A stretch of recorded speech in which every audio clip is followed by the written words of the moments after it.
Learn to work harder on yourself than you do on your job.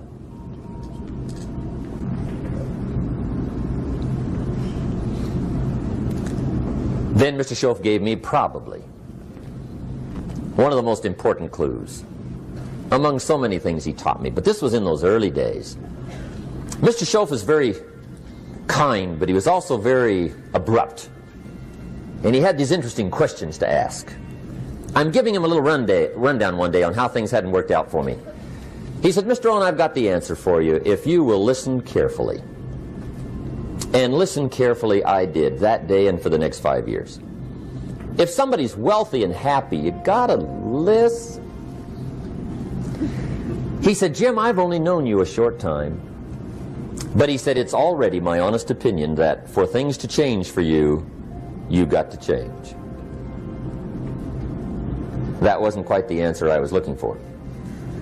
But that's the answer he gave me, and I pass it along to you on this warm summer evening in Anaheim, California, 1981. For things to change for you, you've got to change. Otherwise, it isn't going to change. Before I met Mr. Schoaf, I used to say, I sure hope things will change. Right? That seemed to be my only hope. If it isn't going to change, I'm in serious trouble. And then I discovered it isn't going to change, so I'm in serious trouble.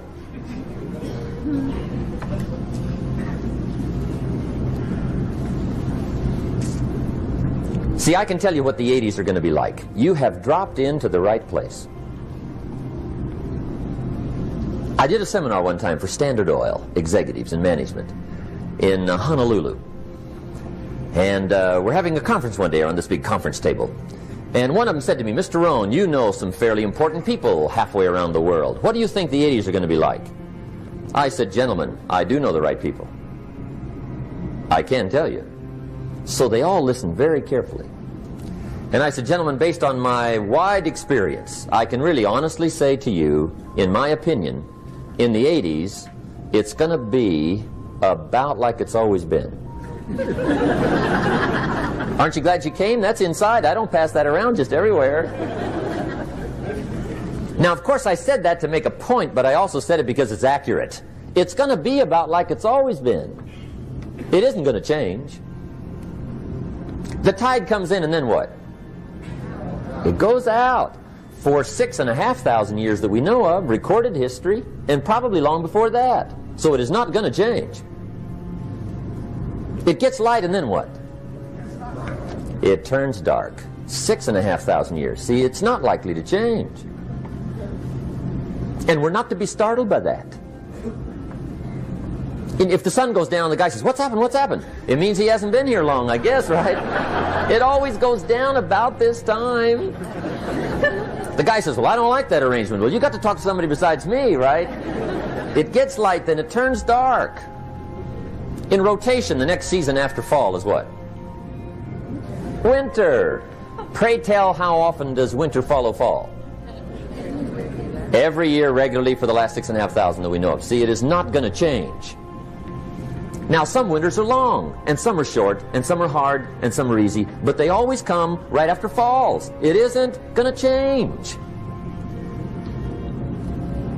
Sometimes you can figure it out, sometimes there's no way to figure it out.